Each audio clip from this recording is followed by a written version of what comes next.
Kami mengucap syukur untuk malam hari ini, Tuhan memberkati kami. Kami mau mempersembahkan doa malam ini sepenuhnya kepada Tuhan.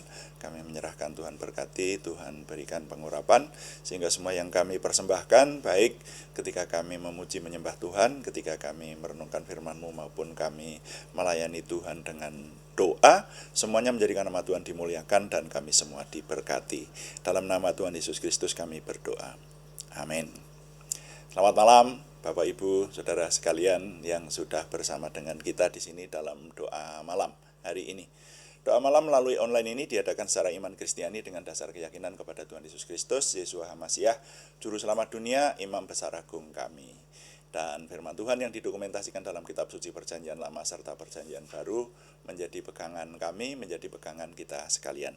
Saudara, doa malam ditujukan untuk menjawab pertanyaan, karena itu kalau ada pertanyaan-pertanyaan rohani dari saudara seiman yang ingin kami menjawabnya, silahkan dikirimkan kepada kami.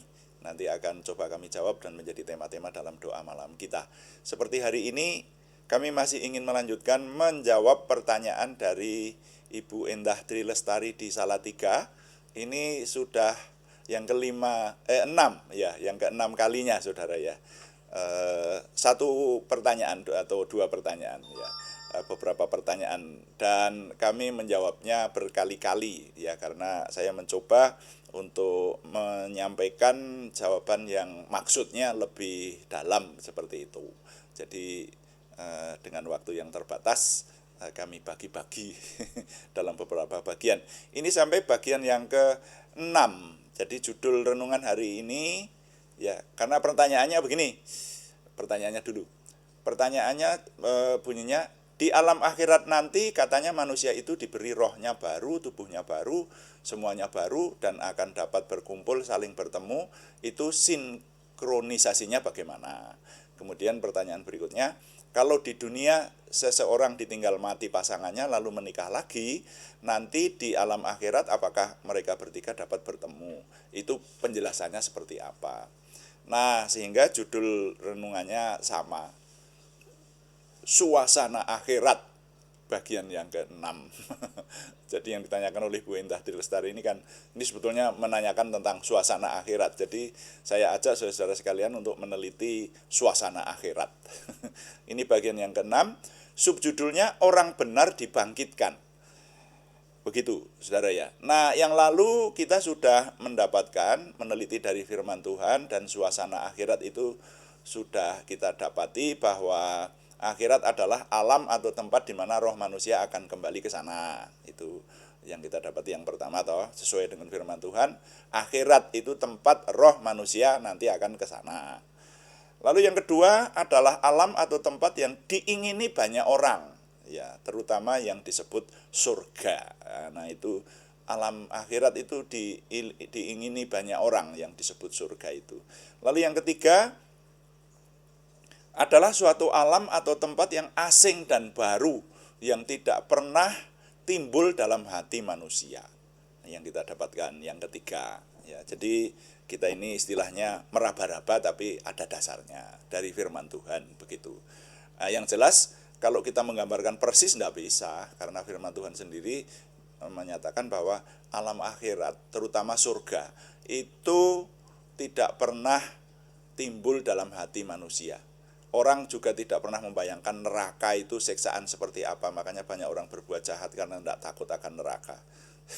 Tidak pernah timbul dalam hati manusia. Hanya kata orang aja ada surga dan neraka, seperti itu. Itu yang ketiga ya. Yang keempat, bahwa ternyata di akhirat ada dua tempat, yaitu tempat kebahagiaan atau surga dan tempat hukuman kekal atau neraka. Dari firman Tuhan kita sudah mendapatinya ya. Ya, ada dua tempat di sana. Ya. Terutama yang di surga itu dinyatakan masuklah dalam kebahagiaan Tuhanmu, gitu. Jadi ada dua tempat, ada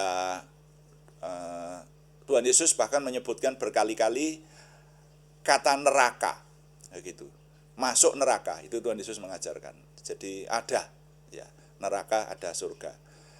Lalu yang kelima, kita jumpai bahwa surga adalah tempat kesukacitaan atau tempat kebahagiaan. Jadi surga itu tempat kebahagiaan. Sudah, makanya diingini banyak orang. Kita sampai pada bagian yang kelima kemarin. Nah, selanjutnya saat ini kita dapati Tuhan Yesus menyebutkan beberapa kali bahwa pada akhir zaman itu orang akan dibangkitkan. Nah ini, mari kita baca ayat-ayatnya, yaitu Yohanes pasal 6. Ini banyak di Yohanes pasal 6. Ayatnya loncat-loncat saya baca ya, karena kalau dibaca semua terlalu lama ya. Yohanes pasal yang ke-6 ayat 39.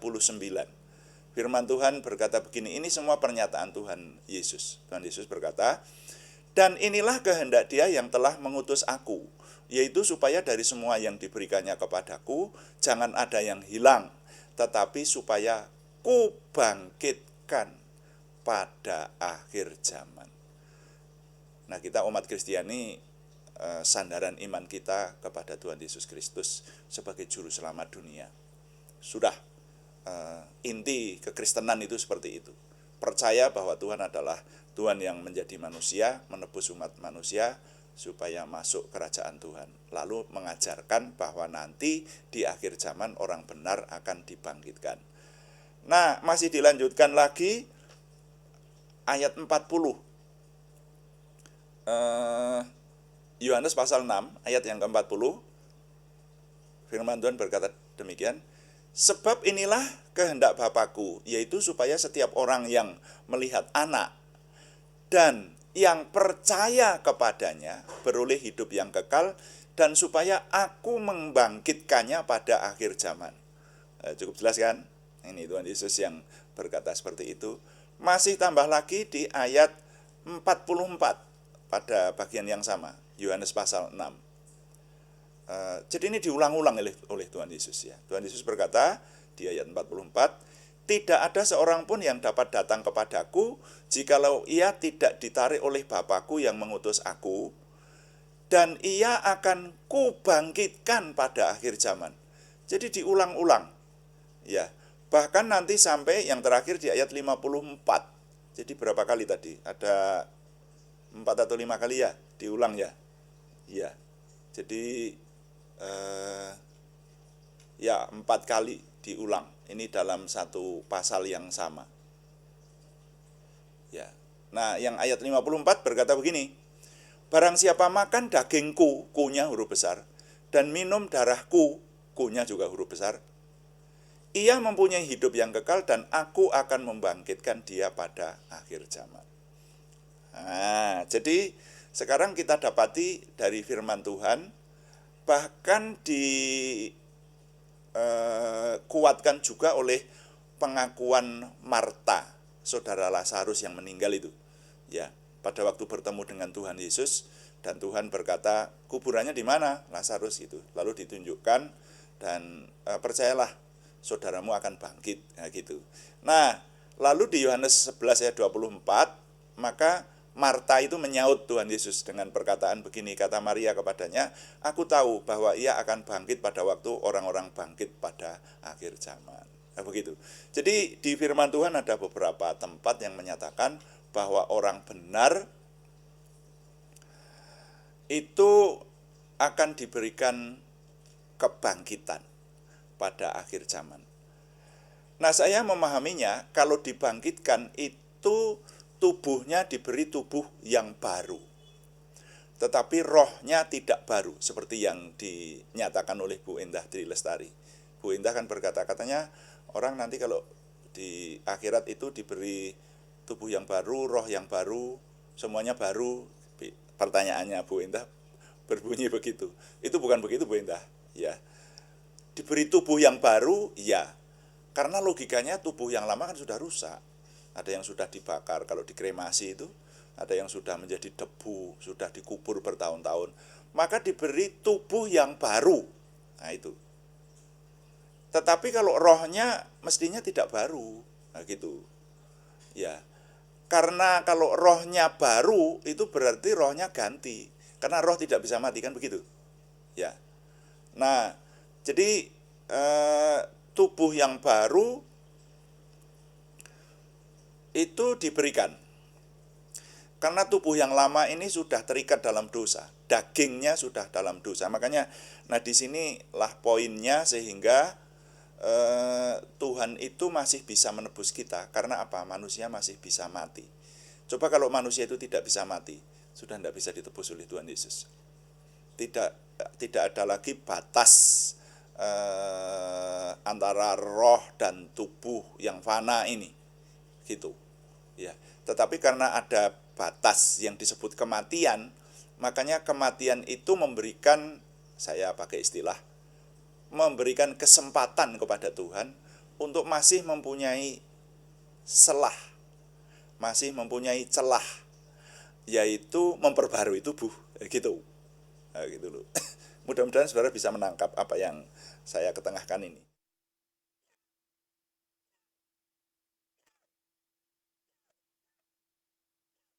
Jadi dibangkitkan itu yang dapat saya terima adalah pada akhir zaman nanti orang-orang benar akan dibangkitkan, memperoleh tubuh baru. Ya, tubuh itu yang akan disatukan dengan roh kita, rohnya orang-orang yang dibenarkan di hadapan Tuhan, roh orang yang berkenan kepada Tuhan. Makanya sekarang sewaktu kita hidup ini, Mas, mari kita membawa hidup kita ini berkenan kepada Tuhan, supaya nanti termasuk kita orang-orang yang dibangkitkan itu. Nah, memang mungkin Bu Endah akan mempertanyakan selanjutnya, lah itu kok ada ayat yang mengatakan aku akan memberikan roh yang baru, begitu. Itu memang ada pernyataan di kitab suci, Tuhan akan memberikan roh yang baru. Itu di Yehezkiel pasal 36 ayat 26.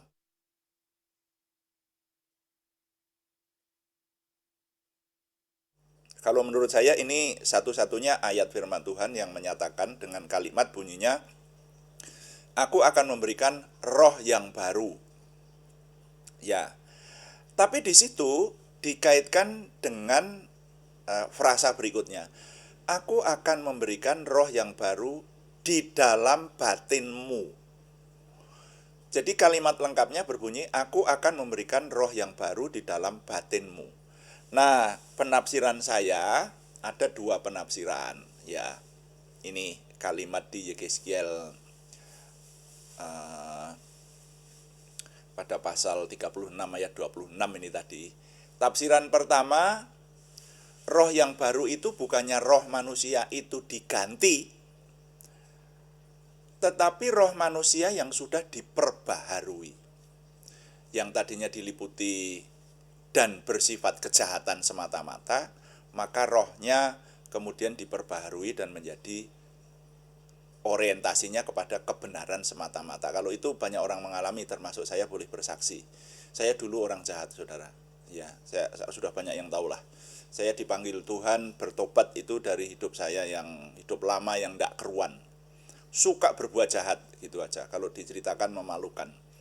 Tapi kemudian Tuhan menaruh Roh Kudus menolong saya. Begitu, yang saya rasakan begitu. Nah, sehingga karena roh itu di dalam bahasa Inggris diterjemahkan juga spirit. Nah, spirit itu menyangkut semangat, kan begitu. Jadi kemudian hidup saya ini, saya tidak suka pada kejahatan.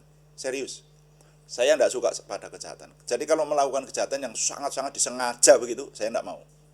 Begitu. Nah, kalau tergelincir, saya segera bertobat. Kalau sekali waktu tiba-tiba berbuat salah gitu kan, bisa tiba-tiba berbuat salah. Anda masih ingat pada waktu saya mengundurkan mobil di Abani, diberi apa-apa oleh tukang parkir, saya ngikut aja, lah kok nabrak yang di belakang sampai rusak gitu, merusakkan beberapa peralatan, saya harus ganti. Nah, itu kan artinya saya tidak sengaja berbuat salah, tapi di abani orang lain. Tapi tiba-tiba berbuat salah, manusia bisa seperti itu kalau tidak sengaja begitu. Tapi segera bertobat. Nah, itu roh yang baru, itu roh yang diperbaharui, tafsiran pertama. Lalu tafsiran saya yang kedua adalah bahwa Roh Kudus yang akan berdiam di dalam hati orang percaya, jadi bukan rohnya yang diganti, tapi Tuhan menyatakan aku akan memberikan roh yang baru di dalam batin mereka, di dalam batinmu. Nah gitu itu roh kita disertai Roh Kudus. Istilah saya seperti itulah. Roh Kudus bertahta dalam hidup saya sehingga menyertai roh saya pakai istilah seperti itu. Bertahta dalam saya dan memimpin saya kepada kebenaran. Nah gitu. Nah, jadi jangan dikacaukan dengan pengertian di bagian-bagian firman Tuhan yang lain. Tetapi kalau di sini kita percaya bahwa orang benar itu akan dibangkitkan, maka rohnya tetap sama, tapi diberi tubuh yang baru. Ya, jadi yang kita dapatkan di bagian ini, besok pada zaman akhir, semua orang mati itu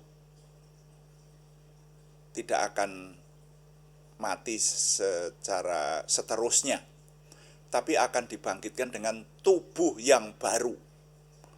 Bangkit, hidup lagi seperti sekarang. Nah, hidupnya itu seperti apa? Ini yang kita teliti berikutnya, Bu Indah ya. Jangan tergesa-gesa. Ya. Karena nanti kita harus mencocokkan dengan firman Tuhan yang lain dan seterusnya gitu ya. Makanya hubungannya dengan perkawinan, apakah masih bisa kawin dan sebagainya. Ditanyakan oleh Bu Indah, kalau dua istrinya itu yang pernah dikawini di dunia, apakah tetap jadi istrinya di sana dan seterusnya nanti. Nah, yang jelas pada akhir zaman, di zaman akhirat nanti, di sana ada orang-orang benar atau orang-orang yang berkenan kepada Tuhan. Pada akhir zaman akan dibangkitkan dan orang-orang itu akan berada di hadirat Tuhan. Itu yang kita dapatkan pada bagian yang ke-6 jawaban kami kepada Bu Endah Lestari. Jadi nilai yang boleh saya ketengahkan kali ini bunyinya demikian. Satu lagi yang kita dapatkan dari firman Tuhan, bahwa orang akan dibangkitkan pada akhir zaman. Ya, satu lagi yang kita dapatkan dari firman Tuhan, bahwa orang akan dibangkitkan pada akhir zaman. Tuhan dipuji. Amin. Mari kita mengakhiri dengan doa. Kita berdoa sesuai dengan yang Tuhan ajarkan kepada kita. Bapa kami yang di surga, dikuduskanlah namamu, datanglah kerajaanmu. Jadilah kehendakmu di bumi seperti di surga. Berikanlah kami pada hari ini makanan kami yang secukupnya, dan ampunilah kami akan kesalahan kami, seperti kami juga mengampuni orang yang bersalah kepada kami. Dan janganlah membawa kami ke dalam pencobaan, tetapi lepaskanlah kami daripada yang jahat, karena Engkaulah yang mempunyai kerajaan dan kuasa dan kemuliaan sampai selama-lamanya. Dalam nama Tuhan Yesus Kristus kami berdoa. Amin. Demikian doa malam hari ini. Kami beritahukan bahwa doa malam dilaksanakan setiap hari pada setiap jam 6 malam atau jam 18 waktu Indonesia Barat.